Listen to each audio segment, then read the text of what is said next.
पोलिसांचा धाक राहिलाय की नाही असा प्रश्न पडण्यासारख्या अनेक घटना गेल्या अनेक दिवसांपासून घडतात। त्यातच भर म्हणजे एका तरुणानं चक्क पोलीस स्टेशनमध्ये घुसून पोलिसांनाच धमक्या दिल्याचा प्रकार उघडकीस आलेला आहे। हा संपूर्ण प्रकार पुण्यातल्या सहकारनगर पोलीस स्टेशनमध्ये घडलेला आहे। मी आता याच पोलीस स्टेशनच्या बाहेर आहे।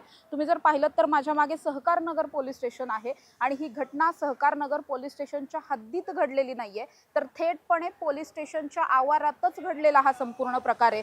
घडलेलं असं आहे की धनकवडी परिसरामध्ये गेल्या वर्षभरापूर्वी एका तरुणावर प्राणघातक हल्ला झालेला होता।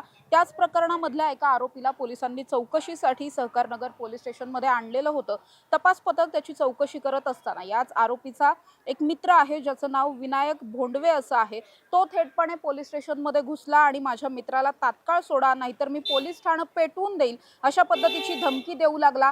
त्याचबरोबर आरोपींच्या सर्व्हिलन्स रूम मधली एक खुर्ची सुद्धा त्यानं तोडल्याची माहिती समोर येते। त्याचबरोबर आत्ता जे समोर बाल स्नेही पोलीस कक्ष दिसतंय, या पोलीस कक्षाच्या बाजूची भिंत जी आहे त्या भिंतीच्या जवळची एक फरशी त्यानं काढली आणि ती फरशी फोडण्याचा सुद्धा इथं प्रयत्न झालेला आहे असं सुद्धा माहिती मिळते। त्याचबरोबर आतापर्यंत जर आपण पाहिलं तर हा सगळा गोंधळ करून सुद्धा हा आरोपी थांबला नाही। जेव्हा काही महिला पोलीस कर्मचाऱ्यांनी त्याला अडवण्याचा प्रयत्न केला त्यावेळेस कोयत्यानं वार करेन किंवा गोळ्या घालेन अशा पद्धतीच्या धमक्या सुद्धा या महिला पोलिसांना दिल्याची माहिती आता समोर आलेली आहे। या संपूर्ण प्रकरणाच्या नंतर सहकारनगर पोलिसांनी विनायक भोंडवे याच्या विरोधात गुन्हा दाखल करून घेतलेला आहे।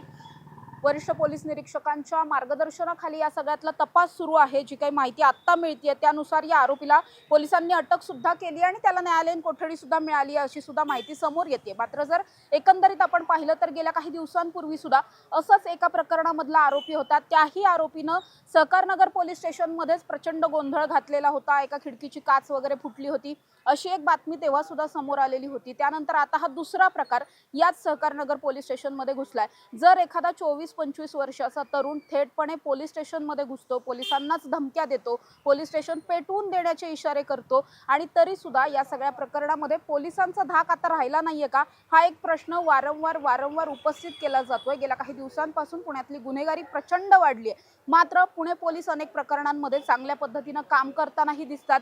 अनेक प्रकरणांचा ताबडतोब छडा सुद्धा लावला जातो, अनेक प्रकरणांमधल्या आरोपींना तातडीनं अटकही केली जाते। मात्र जरी असं असेल तरी सुद्धा जेव्हा एखादी व्यक्ती पोलीस स्टेशनमध्ये येऊन पोलिसांनाच धमकवण्याचं काम करते त्यावरून हे निष्पन्न होतं की कुठेतरी कायद्याचा धाक कमी झालाय आणि हाच धाक वाढवण्यासाठी सध्या पुणे पोलिसांनी प्रयत्न करणं अतिशय गरजेचं आहे। आता या तर प्रकरणामधल्या आरोपीला न्यायालयीन कोठडी मिळालेली आहे, मात्र इथून पुढे त्याच्यावरती नेमकी काय कारवाई होते हे पाहणं अतिशय महत्त्वाचं असणार आहे। कॅमेरा पर्सन शिवाजी साळुंखेंसह समृद्धी जाधव, टॉप न्यूज मराठी, पुणे।